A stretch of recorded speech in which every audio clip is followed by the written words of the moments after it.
Este de aquí es el nuevo iPad Pro con el M4 en el tamaño de 13 pulgadas. Finito, ¿eh? Es el iPad más avanzado que ha hecho Apple, es la crema de la crema, con su nueva pantalla, con su nuevo procesador y con su nuevo diseño ultra delgado, que de hecho es uno de los mayores reclamos que está haciendo Apple para este iPad. Pero este nuevo diseño más delgado realmente no soluciona ninguna de las cosas que veníamos pidiendo de los iPads y añade una serie de nuevas complicaciones. Así que vamos al lío con esta review.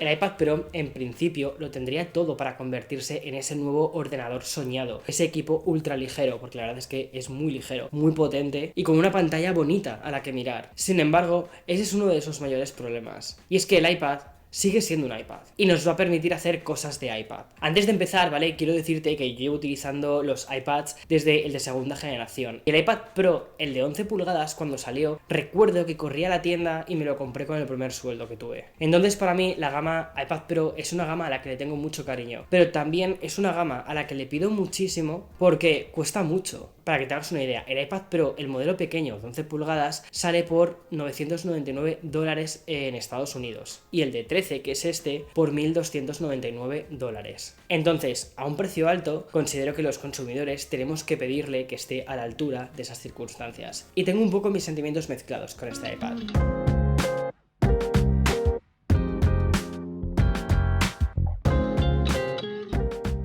Este es el iPad más bonito que ha hecho Apple jamás, y creo que uno de los motivos de por qué destaca tanto es también por el color negro que han lanzado, ese negro espacial, que además lleva una capa para que no se queden las huellas marcadas. Pero no es un rediseño por completo del dispositivo, realmente lo que han hecho ha sido adelgazar el iPad que ya teníamos antes. Y sí que es cierto que parece como que Apple lleva muchísimos años intentando ir por esta línea de diseño, y no solo han conseguido adelgazar este iPad, sino que además lo han hecho más ligero, manteniendo ese diseño del aluminio unibody que se dobla en los laterales y que se funde directamente con el cristal de la pantalla, creando esta especie de sensación de lienzo que tiene, que es espectacular. Luego, el módulo de cámara, que no de cámaras, después de hablar un poco sobre esto, sobresale ligeramente, pero es la misma placa de aluminio. El diseño siempre de los productos de Apple está muy cuidado, y en el iPad, en este iPad Pro, se nota mucho. Han conseguido un dispositivo que lo sientes al sostenerlo muy ligero, muy potente y muy capaz. Ahora bien, esta finura, esta delgadez, creo que es algo que nadie realmente había señalado a los anteriores iPads y había dicho, wow, qué gruesos que son, en absoluto. Es más una solución a algo que los usuarios no habíamos pedido. Algo que han podido hacer por la nueva tecnología de pantalla que han incorporado, que es OLED y requiere de menos espacio, pero que añade una serie de nuevos problemas. Porque este rediseño también ha significado que han tenido que cambiar los imanes que se encuentran en la parte trasera a la hora de, por ejemplo, cuando queremos colocarlo en el trackpad. Entonces, han lanzado una nueva generación de trackpads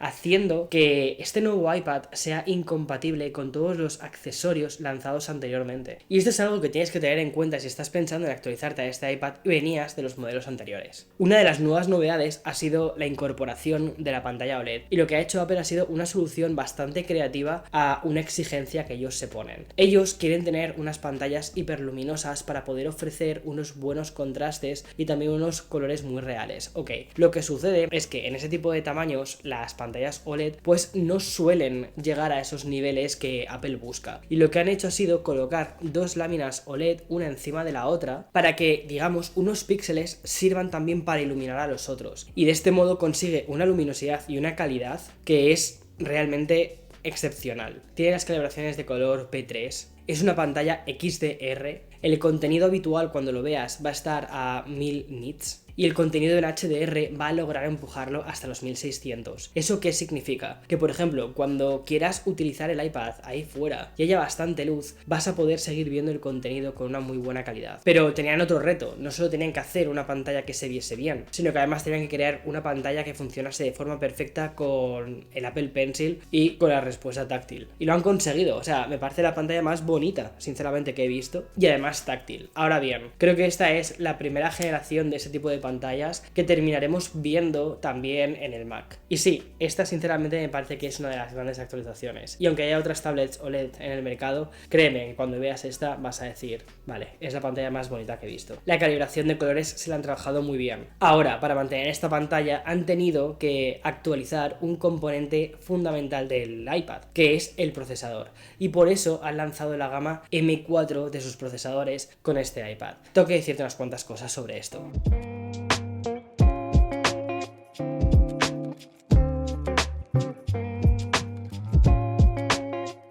El M4, ¿vale? Realmente evoluciona del M3. Es la segunda generación de los procesadores de 3 nanómetros. Entonces parten de muchas cosas que han aprendido del M3 y han creado este nuevo M4. Pero lo han hecho de una forma más optimizada, con nuevos núcleos y con 2 núcleos específicos justo para poder trabajar toda la parte de la pantalla. Porque piensa que tienen que iluminar cada píxel de forma individual. Y además no solo es un panel, son 2 paneles. Pero otra cosa que comentaron bastante fue que este M4 también llevaba un núcleo específico para la inteligencia artificial. Ok, esto realmente dentro de Apple no es tan nuevo, porque Apple lleva trabajando en inteligencia artificial desde la generación del A11 Bionic, que eso creo que es como 2017 aproximadamente. Ese procesador ya llevaba un núcleo ML, Machine Learning. Lo que pasa que ahora la tendencia lo que hace es que todo lo llamemos inteligencia artificial, pero ellos ya llevaban trabajando en esto desde entonces. Y lo que han hecho en este M4 ha sido básicamente anunciarlo como inteligencia artificial.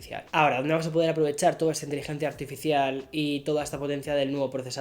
Obviamente en las aplicaciones. Vale, yo no te puedo hablar de desarrollo, ¿vale? Porque no soy desarrollador, no sé hacer compilaciones ni nada de eso. Pero sí que puedo hablarte de aplicaciones relacionadas con vídeo, porque es lo que sé hacer. Pero el vídeo al final es un tipo de tarea muy demandante, que tiras muchísimo de GPU, que tira mucho de procesador y ahora también de cosas relacionadas con inteligencia artificial. Por ejemplo, en Final Cut Pro vas a poder marcar cuál es la primera capa, vas a sacar el sujeto y vas a poder, por ejemplo, colocar letras detrás del sujeto y delante del fondo. Ok, eso cuando alguna vez lo habíamos intentado anteriormente para hacerlo en el canal, era una locura, teníamos que ir frame por frame haciéndolo, con esos keyframes y con esas movidas, y ahora recientemente con algún módulo de inteligencia artificial. Ver cómo lo hace este dispositivo en tiempo real me pareció, te lo juro, eso sí que me parece una locura. Luego otra cosa que también me ha gustado mucho, por ejemplo, ha sido en la aplicación de Photomator, que directamente le puedes reescalar una imagen en cuestión de segundos. Esa opción ya existía también en los iPads anteriores, o sea, esto no es exclusivo de este nuevo iPad. Pero sí que es cierto que la velocidad a la que lo hace es tremendo, es pulsar el botón, ya está hecho. O por ejemplo, cuando estás trabajando en DaVinci Resolve, que es otra aplicación muy demandante de vídeo, el hecho de estar editando en tiempo real me parece una pasada. Ahora bien, no solo importan las aplicaciones y lo que es capaz de hacer cada aplicación de forma individual, sino lo que haces con este dispositivo en su conjunto. Me refiero, por ejemplo, cuando estás editando un vídeo, no solo lo editas en Final Cut o en DaVinci, es tan importante todo el tema de la conectividad, cómo lo importas. Este iPad, al igual que ya la generación anterior, tiene el conector Thunderbolt. Entonces directamente pillas el disco duro y transfieres toda la información. Y aquí es para mí una de las primeras fricciones que me encuentro a la hora de trabajar con el iPad. Y es que directamente cuando tú importas las cosas, lo tienes que marcar, lo tienes que llevar a un sitio específico. No es como por ejemplo en el Mac, que lo puedes dejar en una carpeta en el escritorio y luego esa la arrastras a otro lado. Esa forma de trabajar no existe en el iPad. Tienes que llevar un archivo de una aplicación A una aplicación B, pero no puede estar en una ubicación que no sea eso, que no sea una app. El concepto de arrastrar o el concepto de caos a la hora de trabajar con ciertos archivos en el iPad no existe. Entonces requiere un tipo de workflow como muy ordenado. Y a mí personalmente, por la forma que yo tengo de trabajar, no termina de funcionar del todo conmigo. Y honestamente, preguntándole a mi círculo de personas que conozco que editan vídeos de forma profesional y que trabajan con Final Cut en el día a día desde el Mac, les sucede algo muy parecido. Entonces lo que nos encontramos es que es un equipo perfectamente capaz, con ese M4 que es tremendamente rápido, con ese Thunderbolt que puedes transferir todo a una velocidad extrema, y luego además con la capacidad de poder editar directamente en esta pantalla que es muy bonita, y luego mandar las cosas a la nube a través de 5G. Y en teoría dices, wow, este es el ordenador del futuro. Pero en la práctica, en la realidad, o mejor dicho, en lo que tenemos actualmente, tenemos iPadOS. Y iPadOS es muy limitado para ese tipo de flujos de trabajo. Pero cuidado, no te quedes solo solo con esto, porque depende del profesional que seas, vas a utilizar el iPad para unas cosas u otras. Sin ir más lejos, el arquitecto de casa vino hace unos meses a tomar una serie de medidas y a hacer unos planos y utilizó su iPad. Obviamente no era este, era el iPad Pro M2 porque se lo pregunté. Y cuando me dijo la aplicación que utilizaba era SketchUp. Puso a tomar medidas de la casa con el LIDAR y todas estas cosas. Luego nos enseñó el proyecto directamente renderizado en el SketchUp del iPad. Y me acuerdo que fue en cuestión de segundos y que dije, guau, cómo mola esto. Y le pregunté, ¿y trabajas solo con el iPad? Y me dijo, no. Luego utilizo SketchUp y lo utilizo con mi Mac. Y entonces ahí es donde termino de retocar las cosas. Entonces me pareció un workflow que también puede funcionar muy bien. El trabajo de campo lo haces con tu iPad Pro y cuando llegas a casa te conectas con ese equipo con el que ya estás más acostumbrado y que para ciertas cosas, seamos sinceros, es mucho más cómodo. Considero que este iPad Pro con este M4 es un torbellino. Cuando haces los benchmarks, comparándolo por ejemplo con el MacBook Air, con el M3 que lanzaron hace un par de meses, dices, wow, vale, no es solo un lavado de cara del procesador, es un avance en el procesador. Y está genial que Apple esté avanzando tantísimo en eso, pero considero que este dispositivo tiene un hardware tremendamente potente y un software que es el que lo está limitando mucho. Habrá ciertos profesionales que, perfecto, lo van a poder integrar en su día a día. Yo lo puedo integrar bastante bien en mi día a día, pero entiendo que haya muchísimos otros que no puedan. Sin embargo, hay una cosa que también me he dado cuenta, lo convierte en un equipo muy interesante para trabajo de campo, para movilidad, entre otras cosas por la conectividad que tiene. Y también por la batería, aunque considero que en este aspecto podría ser mejor. Antes te hablé un poquito sobre la cámara del nuevo iPad Pro. Anteriormente lo que nos encontrábamos era en el iPad Pro dos cámaras, el super gran angular y el gran angular. Bueno, pues curiosamente Apple ha decidido incluir esta vez solo un gran angular, el típico 1x, y se han deshecho del 0,5x, pero en su lugar lo que nos encontramos es el sensor LIDAR que nos va a permitir, por ejemplo, mapear toda una zona, el micrófono, un nuevo sistema de flash que en esta ocasión es un poquito más grande y, por ejemplo, si vas a escanear un documento lo que hace es como una fotografía, flashea como por diferentes zonas y entonces se ve muchísimo mejor. Y luego, este nuevo punto de aquí es un sensor de luminosidad, pero tenemos una cámara menos. Honestamente, creo que nunca llegué a utilizar la cámara super gran angular del iPad Pro, entonces tampoco le voy a echar demasiado de menos.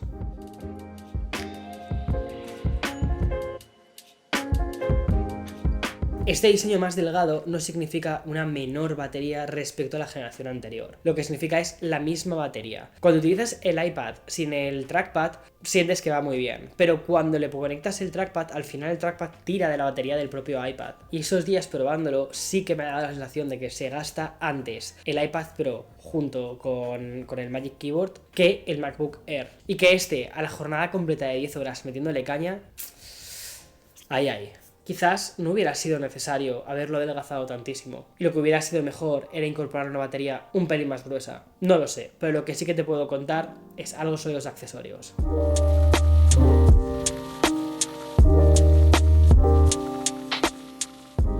El nuevo Magic Keyboard realmente por fuera se parece muchísimo al Magic Keyboard anterior. Sí que tiene, por ejemplo, en la parte de la bisagra, la tiene hecha de aluminio. Cuando lo abres tienes la misma sensación inicial que con el anterior, pero donde reposan tus manos, esto es de aluminio y se siente bastante más premium que la generación anterior. Luego las teclas retroiluminadas me parece que son una gozada y tienen un recorrido suficiente para ser un iPad, sobre todo teniendo un tamaño tan delgado. Y han hecho una cosa que no me esperaba que fuesen a hacer, que es incrementar el tamaño del trackpad, sobre todo porque dices, ¿cómo han conseguido aumentar ese tamaño teniendo un espacio tan reducido? Y no solo eso, sino que también han integrado las teclas de función. Y básicamente es porque ahora tienes menos espacio entre lo que es la pantalla y el final del trackpad, que honestamente me parece que se aprovecha muchísimo mejor esa zona. Este trackpad, que me parece mejor, sinceramente, que la generación anterior, y que sí que supone un cambio en la experiencia, no es compatible, por ejemplo, con el iPad Air de este año, ni tampoco con el iPad Pro de los años anteriores. Es únicamente compatible con esta nueva generación de iPad Pros. Entonces, también es de esperar que las generaciones anteriores de Magic Keyboards tampoco son compatibles con este iPad Pro.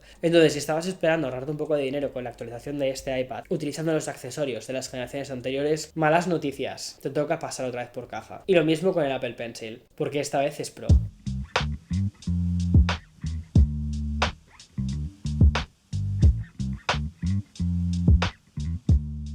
El Apple Pencil Pro sí que mejora unas cuantas cosas respecto al Apple Pencil de segunda generación. Por ejemplo, han incorporado un nuevo mecanismo en el que tú presionas directamente el Apple Pencil así como cerca de la parte de la base y tienes una respuesta áptica. Esta respuesta áptica, a diferencia de lo que dije cuando hice el hands-on, porque me dio la sensación, pero luego utilizándolo más me he dado cuenta de que no sirve, por ejemplo, cuando estamos escribiendo para que esté emitiendo una vibración mientras escribimos. No funciona así. Esto básicamente es para sacar una serie de menús y la respuesta áptica es para darnos una confirmación de que efectivamente ha entendido que estamos apretando el Apple Pencil Pro. También han incorporado un giroscopio dentro del Apple Pencil Pro y esto es muy curioso porque, por ejemplo, en aplicaciones de dibujo va a entender cómo es el trazo y a la gente que haga caligrafía creo que esto les puede encantar. También incluye la opción de buscar, es decir, va a aparecerte en el mapa en caso de que te lo hayas dejado en algún sitio todo Apple Pencil. Y otra cosa que también me gusta es que este Apple Pencil es compatible con el iPad Air y con el iPad Pro de este año. Ahora, si estabas pensando en utilizar tu Apple Pencil de segunda generación,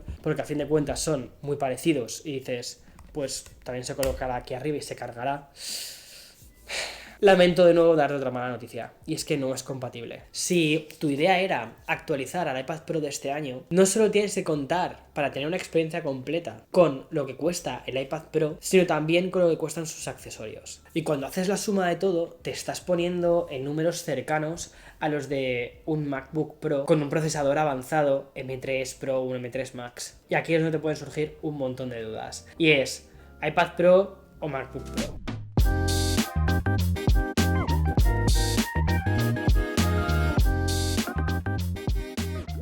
Creo que la respuesta, honestamente, es muchísimo en función de tus necesidades, de lo que estás buscando y de si tienes ya o no un Mac en tu casa. Si estás buscando un equipo de movilidad con una experiencia premium, no, lo siguiente. Y el dinero no es un problema, no estás como on budget. El iPad Pro te va a encantar, es un sistema muy sofisticado, pero con un sistema operativo que hace que no sea un reemplazo completamente de tu ordenador más tradicional. Por ejemplo, cosas tan sencillas como enviar la documentación a Hacienda en España. Hace muy poco intenté hacerlo con mi madre, con su iPad, y es un dolor de cabeza. Y al final tienes que tirar de un ordenador más tradicional. Entonces, honestamente, hasta que Apple no solucione el tema de su sistema operativo, de iPadOS, que desde hace un tiempo siempre había sido como el chiste clásico de todos los TapTapTCs, que desde hace ya un montón de años siempre se ha convertido en la coletilla, ¿no? El iPad genial, pero el sistema operativo, esa sería como la crítica fácil. Pero en 2024, esa crítica, y sobre todo teniendo un hardware tan espectacular, se convierte en un lastre.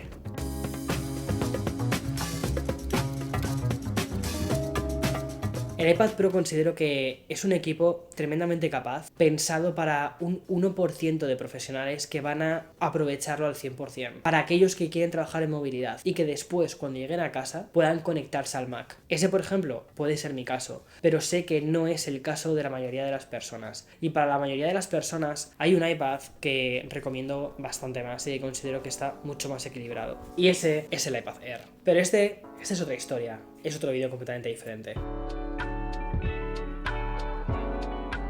En fin, espero haberte ayudado, me ha encantado. Uno de los próximos vídeos que haré será 30 días utilizando únicamente el iPad para todo, para trabajar, y ver si logro sustituir 100% mi workflow del Mac al iPad. Durante la review y durante los años anteriores no lo había conseguido, pero ahora con este dispositivo tan diferente y especial, es algo que me apetece intentar. ¿Habrá fricción inicialmente? Sí, pero bueno, te lo contaré todo. Nos vemos en siguientes vídeos. Chao.